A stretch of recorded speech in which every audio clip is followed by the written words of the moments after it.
गृह मंत्री अमित शाह की अध्यक्षता में नक्सलवाद को लेकर अहम बैठक हो रही है और इस दौरान इंटेलिजेंस इनपुट की समीक्षा और नक्सल प्रभावित इलाकों की मौजूदा स्थिति पर चर्चा की जा रही है।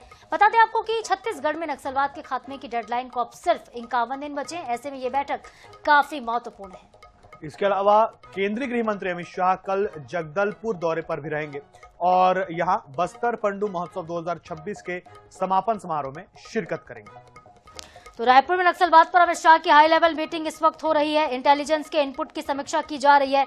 सैन्य सुरक्षा के DGP CM Sai, deputy CM Vijay Sharma इस बैठक में शामिल हैं। तो बैठक के अंदर की देखिए तस्वीरें हम अब तक पहुंचा रहे हैं। सुरक्षा समीक्षा बैठक, ये एक्सक्लूसिव तस्वीरें आरएस 24/7 सबसे पहले आप तक पहुंचा रहा है। शाह के छत्तीसगढ़ दौरे का दूसरा दिन और देखिए जो अंदर की तस्वीरें हैं होटल के जहां पे बैठक हो रही है वहां की, सचिन निकलकर सामने आ रही है। बिल्कुल, ये सुरक्षा समीक्षा बैठक, ये देखिए आप केंद्रीय गृह मंत्री अमित शाह हैं, छत्तीसगढ़ के मुख्यमंत्री हैं विष्णुदेव साय और उप मुख्यमंत्री विजय शर्मा भी हैं। तीनों को हमने दिखाया और ये कई मायनों में बहुत ही अहम मीटिंग है। इसे आखिरी कील माना जा रहा है। छत्तीसगढ़ में जिस तरीके से नक्सलवाद को लगातार खत्म करने पर काम किया जा रहा है। और चलिए एक बार फिर से हमारे सहयोगी लगातार इस खबर पर अपडेट दे रहे हैं, उनका रुख कर लेते हैं। मनोज नायक फिर जुड़ गए हमारे साथ, संवाददाता रायपुर से। मनोज, बैठक इस वक्त चल रही है, नक्सल प्रभावित इलाकों की स्थिति पर समीक्षा हो रही है। कितना वक्त हो चुका है इस बैठक को शुरू हुए, कब खत्म होगी, कौन कौन से निर्देश दिए जा रहे होंगे इस बैठक में?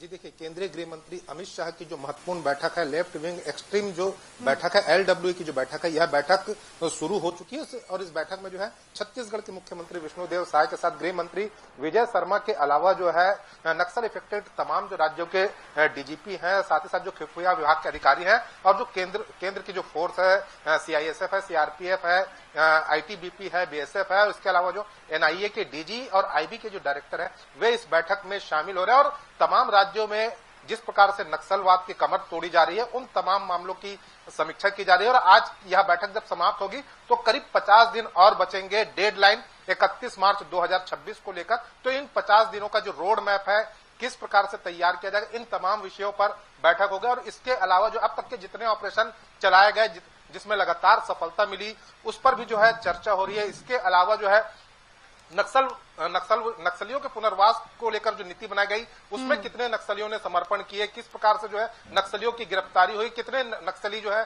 टोटल अभी इस वर्ष के शुरुआत से लेकर अब तक के जो है न्यूट्रलाइज हुए, ये तमाम जो विषय है इस पर चर्चा हो रही है। साथ ही साथ जो है नक्सलियों के पुनर्वास को लेकर सरकार ने जो पुनर्वास नीति बनाई है उसका लाभ किस प्रकार से नक्सलियों को दिया जा रहा है ताकि जो बस्तर के जो आदिवासी हैं वे ना भटके। इसके अलावा जो है आने वाले दिनों में 50 दिनों में जो है बस्तर में किस प्रकार से बैक टू बैक लगातार ऑपरेशन चलाया जाए, इसे लेकर जो है केंद्रीय गृह मंत्री अमित शाह निर्देश देंगे। क्योंकि लगातार जो है केंद्रीय गृह मंत्री अमित शाह की प्राथमिकता में छत्तीसगढ़ है और वे अब तक के लगातार जब से विष्णुदेव साय की सरकार बनी लगातार जो है छत्तीसगढ़ आ रहे हैं। और जब भी छत्तीसगढ़ आ रहे हैं तो सबसे महत्वपूर्ण बात यह है कि वे लगातार जो है नक्सल मामलों की समीक्षा कर रहे हैं, नक्सल मामले में लगातार अपडेट ले रहे हैं। आज भी यह बैठक चल रही है तो निश्चित रूप से यह माना जा सकता है कि आने वाले 50 दिनों में किस प्रकार से जो है नक्सलवाद का पूरी तरीके से सफाया होगा। जो उन्होंने ऐलान किया था 31 मार्च 2026 का, जब उन्होंने ऐलान किया था तो लोगों को यह सपना लग रहा था, लेकिन जैसे जैसे दिन बीतने शुरू हुए लगातार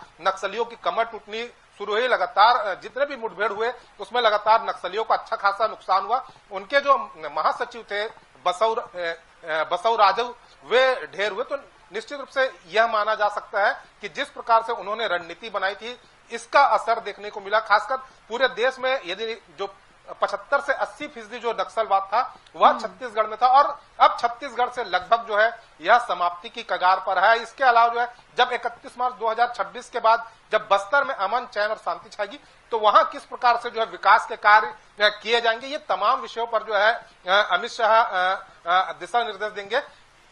इसके अलावा कल अमित शाह एक बार फिर जो है बस्तर जाएंगे और बस्तर पंडुम जो कि वहां चल जिसका उद्घाटन राष्ट्रपति द्रौपदी मुर्मू ने कल किया था, इसका समापन जो है सोमवार को अमित शाह करेंगे। और इस दौरान हो सकता है कि वे वहां पर जो है जो आत्मसमर्पित नक्सली है उनसे भी बात कर ले। निश्चित रूप से जो है कहीं ना कहीं अमित शाह बस्तर को लेकर हर बार जो है संजीदगी दिखाते रहे और लगातार वे बस्तर का दौरा भी करते रहे। इसके अलावा जिस प्रकार की रणनीति बनाई गई उसमें कहीं ना कहीं जो है छत्तीसगढ़ को बड़ी कामयाबी मिली है। बिल्कुल मनोज, और इस बैठक के बाद जब दूसरी बैठक होगी, क्योंकि आज लगातार बैठकों का सिलसिला देखने को मिलेगा, तो दूसरी बैठक में भी क्या वही टीम रहेगी, उनके साथ ही मंथन होगा? मुख्यमंत्री के अलावा इस बैठक में कौन कौन होंगे? जो अगली बैठक होगी उसकी डिटेल्स क्या होंगी?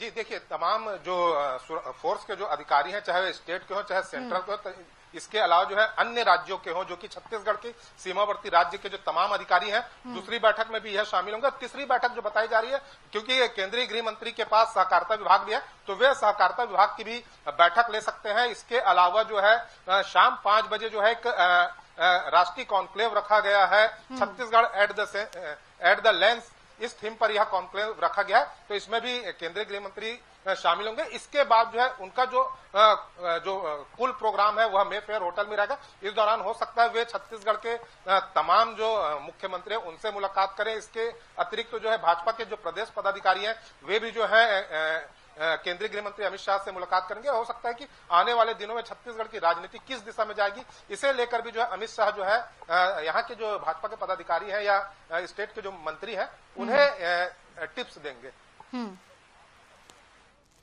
तो बिल्कुल न सिर्फ टिप्स दिए जाएंगे, नक्सलवाद को लेकर एक आखिरी रणनीति बन रही है, इसे आखिरी बैठक के तौर पर भी देखा जा रहा है, क्योंकि सिर्फ अब 51 दिन का ही समय मनोज रह गया है।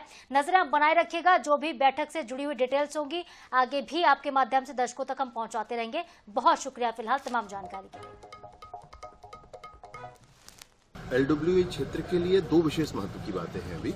एक तो जो 31 मार्च 2026 तक का बस्तर की जनता के मन के अनुरूप संकल्प है सरकारों का, उसके आधार पर क्या क्या योजना हो सकती है, कैसे सशस्त्र नक्सलिज्म समाप्त हो और कैसे हम उस दिशा विकास की दिशा में आगे बढ़ते हैं, वो है बस्तर के बहुत दिनों से रुके हुए विकास को आगे बढ़ाने का। विकास का मार्ग कैसे होना चाहिए, तो ये समझते हुए कि हम लाइवलीहुड की दिशा से सोचना प्रारंभ करें और लाइवलीहुड के लिए जो आवश्यक इंफ्रास्ट्रक्चर है उसको डेवलप करने की कोशिश करें। ये कॉन्सेप्ट लेते हुए आज वो उस बात की भी चिंता करेंगे।